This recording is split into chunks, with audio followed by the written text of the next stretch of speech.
एक प्रेगनेंसी को 1 माह गुजर गया है और उसके बाद अबॉर्शन लड़की करवा लेती है, तो क्या मियाँ बीवी दोनों कत्ल के मुर्तकिब हुए? बच्ची चाह रही है कि मैंने जाते ही प्रेग्नेंट होना और मैंने अपनी फैमिली बनानी है, और वो लड़का इस माइंडसेट का है कि नहीं, अभी मुझे बच्चे नहीं चाहिए।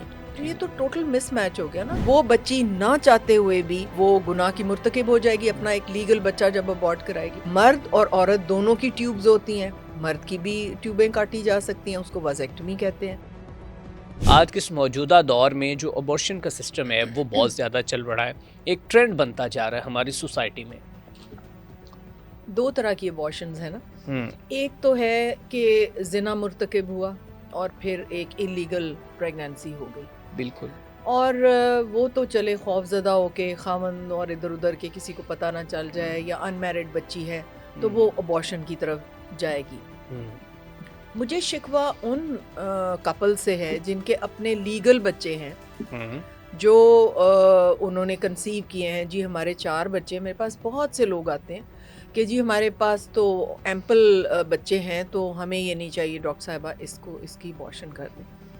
तो मैं उनसे ये कहती हूँ कि बेटे, मैंने तो आज तक अबॉर्शन नहीं किया, अनलेस कि मुझे पता हो कि बच्चे का तो हेड ही नहीं बना, उसने तो ज़िंदा ही नहीं रहना। उसके बाद उसके हस्बैंड से, फैमिली से डिस्कस करके हम उसको अबॉर्ट कर देते हैं। इसके अलावा लीगल जो रेप हुई हुई बच्चियां हैं, उनके भी बच्चे कोशिश करती हूँ कि वो टर्म तक या कम से कम वायबिलिटी तक पहुँच जाएं, 32-34 हफ्ते तक, तो उनको किसी चाइल्डलेस कपल को दे बिल्कुल, दिया आपने जाए। वो इससे पहले एक वाकया सुनाया भी था, वो भी बहुत जी, से लोगों ने जो है तो वो उसे पसंद किया। मेरा ये तरीका है कि मैं प्रेगनेंसी को ज़ाया नहीं करती, ना मैं अबॉर्शंस करती हूँ, मैंने आज तक नहीं किया।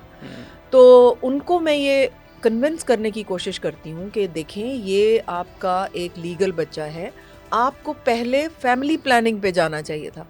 आपने 4 बच्चे मुकम्मल कर लिए, उसके बाद बहुत से तरीके हैं, आप उस चीज़ के लिए मेरे पास आ सकते थे कि दीन हमें कौन से फैमिली प्लानिंग के तरीकों की इजाज़त देता है और कौन से की नहीं देता। उस पे मैं मास्टर हूँ, मैं आपको गाइड कर सकती हूँ। बिल्कुल ठीक है। तो आप बजाय इसके कि आपकी बीवी प्रेग्नेंट हो जाए और उसके बाद आप सोचें कि जी हमें तो ये बच्चा नहीं चाहिए, ये तो कोई बात ना हुई। आप पहले से कोई तरीका यूज़ करें। फ़र्ज़ करें कुछ हो गया, आपने इस्तेमाल किया तरीका, वो नहीं, कई दफ़ा कॉइल रखवाई होती है, उसके साथ भी प्रेगनेंसी हो जाती है। पहले मेरा ये होता है कि मैं इनको कन्विंस करूं। ज़्यादातर लोग कन्विंस हो जाते हैं, क्योंकि मैं उनको बताती हूँ कि मैं तो बहुत डरपोक हूँ। मैं तो उस क़यामत वाले दिन की, डे ऑफ जजमेंट की, मैं तो इतनी सी भी सज़ा बर्दाश्त नहीं कर सकूँगी। तो मैं तो इस चीज़ में I will not be a party to it, मैं तुम्हारे साथ। तो अगर तुमने फिर भी करना है तो तुम्हारी मर्ज़ी है, मेरा काम है तुम्हें कन्विंस करना कि तुम्हारा लीगल बच्चा है और इसको तुमने अबॉर्ट नहीं करवाना। ज़्यादातर मान जाते हैं, कुछ लोग नहीं मानते, वो फिर जाके तो अपना उनका माइंडसेट एक बना होता है और वो जाके तो अब इसकी सज़ा जो है वो बहुत ज़्यादा है। अच्छा, अगर दीनी लिहाज से फैमिली प्लानिंग भी आप डिस्कस कर दें ताकि थोड़ा सा उसको एलेबोरेट कर दें कि दीनी लिहाज से फैमिली प्लानिंग कैसी होनी चाहिए? कुछ तरीके ऐसे हैं जो जब एम्ब्रियो बन जाता है, यानी एग और स्पर्म यूनाइट होके जब वो एम्ब्रियो बन जाता है, वो एक इंसान बन गया। बिल्कुल। कुछ फैमिली प्लानिंग के तरीके ऐसे हैं कि कुछ चीज़ यूट्रस में रख दी जाती है, वो यूट्रस की लाइनिंग को इतनी हॉस्टाइल बना देती है कि वो उसमें बच्चा चिपक नहीं सकता और वो बाहर गिर जाता है। ये एक तरीका है। तो इसके ऊपर मैंने काफ़ी पढ़ा और देखा, तो कुछ फतावा इसके ऊपर हैं और कुछ मुफ्ती हजरात ने इसके ऊपर कहा कि ये मिनी अबॉर्शंस हैं। ये भी मिनी अबॉर्शंस हैं, क्योंकि ये इंसान तो बन गया, वो ट्रोफोब्लास्ट स्टेज पे आ गया, वो चिपकना चाहता है कि मैं ग्रो करूं। आपने उसकी लाइनिंग को इतना ज़्यादा दुश्मन बना दिया है कि वो नहीं उसमें लग पा रहा और बाहर गिर गया। तो ये दीन इजाज़त ऐसे तरीकों की नहीं देता। वो तरीकों की इजाज़त देता है जिसमें मर्द का जरासीम और अंडा आपस में जॉइन ही नहीं कर सकते। ठीक है। जैसे कि अगर एक औरत पिल्स इस्तेमाल कर रही है तो वो ओवरी सो जाती है, उसमें से एग नहीं निकलता। तो ये तरीका जो है इसमें आप बिल्कुल दीन के ऊपर हैं कि वो मर्द का जरासीम या स्पर्म और एग की मिलाप ही नहीं हुआ, ठीक है। कुछ इस तरह के तरीके हैं आपकी। दो फिर लाइगेशन के तरीके हैं। मर्द और औरत दोनों की ट्यूब्स होती हैं। मर्द की भी ट्यूबें काटी जा सकती हैं, उसको वाजेक्टमी कहते हैं, और वो ज़्यादा आसान तरीका है। वो तो कोई आप किसी नर्स को सिखा देना तो वो भी वो लाइगेशन कर सकती है, वो सामने स्किन के नीचे वो ट्यूब पड़ी होती है। लेकिन जो औरत की ट्यूबल लाइगेशन है वो तो काफ़ी डिफ़िकल्ट है, पेट के अंदर जाके करनी पड़ती है। लेकिन हमारे मुल्क में एक वो मेल शोविनिस्टिक सोसाइटी है ना, मैं हार्डली कोई रेयरली अपनी वाजेक्टमी कराता है मर्द हमारे मुल्क में। आपकी फैमिली कंप्लीट हो गई है, आप वाजेक्टमी करा लें। आप अपनी बीवी की ट्यूबों को लाइगेट करवा रहे हैं, why don't you go and get a vasectomy. वो परमानेंट मेथड होते हैं, उसमें ये होता है कि बाद में खुल भी सकते हैं ट्यूब। मैं ट्यूबोप्लास्टी भी करती हूँ, बाद में खुल सकती हैं। जो आपकी मेल की जो ट्यूब्स हैं उनको भी जोड़ा जा सकता है। लेकिन मैंने रेयरली, इसका प्रचार भी कोई नहीं करता ना कि मर्द की भी ट्यूबें होती हैं और वो भी काटी जा सकती हैं। तो इसलिए ये एक तरीका है जिसमें जर्म्स आपस में मिलते ही नहीं है, ना एग ना स्पर्म ना कुछ। तो ये तरीके जिनमें के, क्योंकि अगर आप माइक्रोस्कोप के नीचे स्पर्म को देखें तो वो मूव कर रहा होता है, उसका एक हेड होता है, एक नेक होता है, एक टेल होती है। बिल्कुल बिल्कुल। तो वो जो फतवे हैं कि जी फलां वीक पे रूह आती है और फिर आप उससे पहले पहले अबॉर्शन करवा सकते हैं, मैं पर्सनली इसके साथ मुत्तफिक नहीं हूँ। क्योंकि अगर स्पर्म में वो ज़िंदगी नहीं है या रूह नहीं है तो मूव कैसे कर रहा है? वो अलाइव है तो मूव कर रहा है ना। और वो एग जो है वो भी जिंदा है, उसमें भी रूह है। वो रूह के बगैर कैसे वहाँ पड़ा है जिंदा? तो वो जब दोनों मिलते हैं उससे पहले ही उनके अंदर रूह और वो जान तो उनके अंदर है।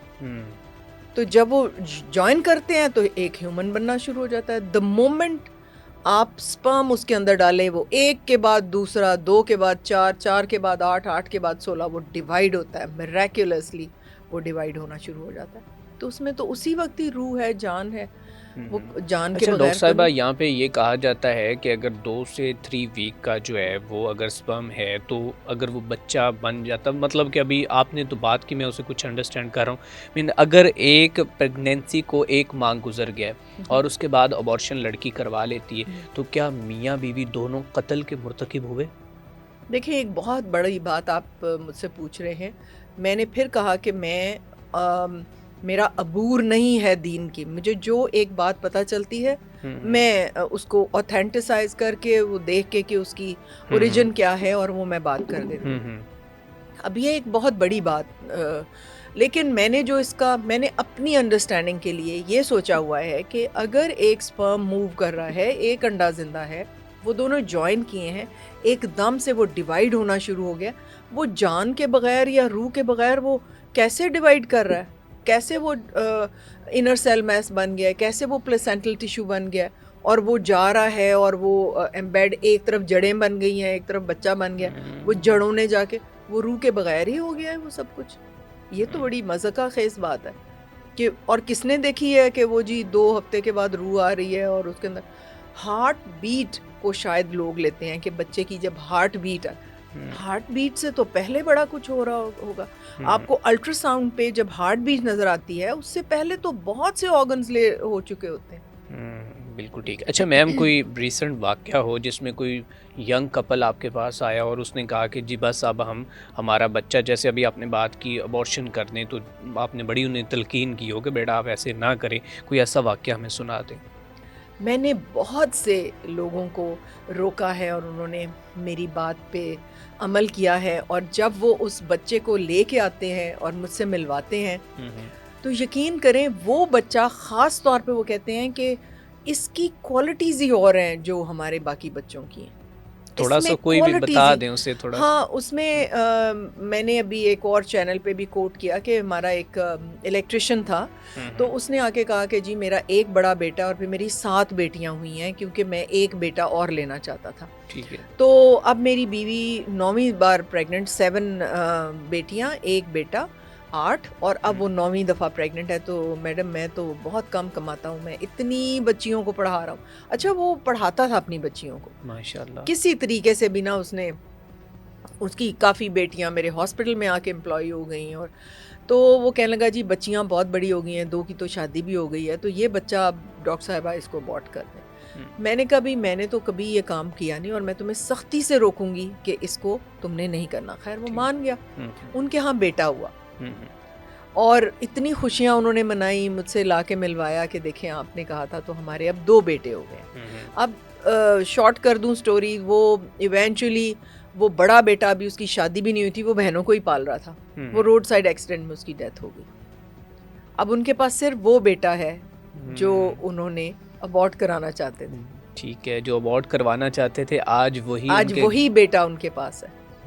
और फिर एक मेरी डॉक्टर जूनियर थी, उनके पेरेंट्स आए मेरे पास कि जी हमने तो अपनी बच्ची की मंगनी भी कर दिया। वो एक और प्रोफेसर के बेटे से, मतलब वो कंसल्टेंट डॉक्टर्स का घराना, दूसरी तरफ अब वो वाइफ जो थी वो कोई 42-43 एज पे प्रेग्नेंट हो गई। मेरे पास आई तो मुझे कहती हैं कि ये तो डॉक्टर साहबा मैंने नहीं रखना, आप इसको अबॉर्ट कर दें। मैंने कहा अच्छा फिर ऐसे करते हैं, आपके 4 बच्चे और हैं ना, उनको लाइन में खड़ा करें, उनमें से किसी एक को चूज़ कर लें और उसका गला मेरे सामने दबा दें, स्ट्रेंगुलेट कर दें, मैं आपके इस बच्चे को भी कर देती हूँ। बिल्कुल ठीक है। बच्चा है पेट में, आपका लीगल औलाद पेट में है, वो एक सर्टन स्टेज के ऊपर इस वक्त है, डेवलप हो रहा है, आप उसको स्ट्रेंगुलेट करें मेरे सामने, तो मैं कर देती हूँ। मेरी शर्त ही है, एक बच्चा उनमें से स्ट्रेंगुलेट कर दें, आप मार दें।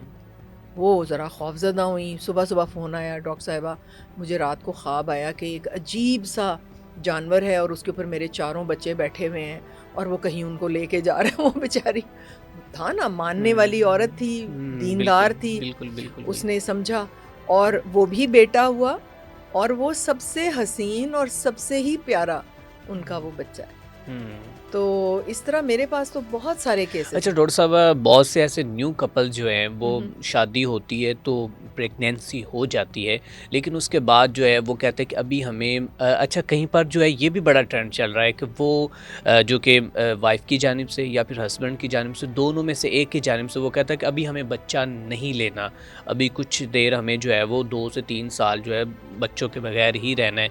तो ये भी ट्रेंड पाकिस्तान में चल रहा है, कोई इस तरह के भी केसेस हैं आपके? बिल्कुल इस तरह के केसेस आते हैं। मैं उनसे यही कहूंगी कि जिस तरह मैंने आपके पॉडकास्ट में कहा कि ये खेल गुड्डे गुड्डी का खेल नहीं है। आपको शादी से पहले भी इजाज़त है दीन की तरफ से कि आप प्लान करें, देखें ये मेरा सही साथी है, ये मुझे जो मेरी दीन की तरफ या दुनिया की तरफ मेरी जो प्लानिंग है, क्या मेरे साथ ये मेरी फ्रीक्वेंसी पे मैच करता है, वहाँ से शुरू करें। उसके बाद पहले से डिसाइड करें कि अगर एक वो बच्ची चाह रही है कि मैंने जाते ही प्रेग्नेंट होना और मैंने अपनी फैमिली बनानी है, और वो लड़का इस माइंडसेट का है कि नहीं अभी मुझे बच्चे नहीं चाहिए, तो ये तो टोटल मिसमैच हो गया ना, झगड़ा इसी पे शुरू हो जाएगा। बिल्कुल ऐसे। और वो बच्ची ना चाहते हुए भी वो गुनाह की मुर्तकिब हो जाएगी, अपना एक लीगल बच्चा जब अबॉर्ट कराएगी। तो एक फ्रीक्वेंसी पे दोनों को होना है। दीन के से दूर है ना हम लोग, इंक्लूडिंग माई सेल्फ। मुझे तो कोट नहीं किया जा सकता कि मैं कोई दीन का एक वो हूँ, मतलब एक एग्जाम्पलरी ह्यूमन हूँ, ऐसा नहीं है। तो बात यह है कि उनको पहले से सोचना है, फैमिली प्लानिंग के तरीके हैं। आप पहले दिन आपस में डिसाइड करें, शादी हो गई, पढ़े लिखे लोग हैं, आप आपस में डिसाइड करें कि हमें इतने साल बच्चा नहीं चाहिए, तो आप जाएं और डॉक्टर से मशवरा करें और वो वाले तरीके इस्तेमाल करें जिनसे कि आप अवॉइड कर सकते हैं प्रेगनेंसी। प्रेग्नेंट हो के फिर ढूंढना कि हम इसको अबॉर्ट कर दें, हमें अभी बच्चा नहीं चाहिए, उस बेचारे बच्चे का क्या कसूर है जिसको आप कत्ल कर रहे हैं।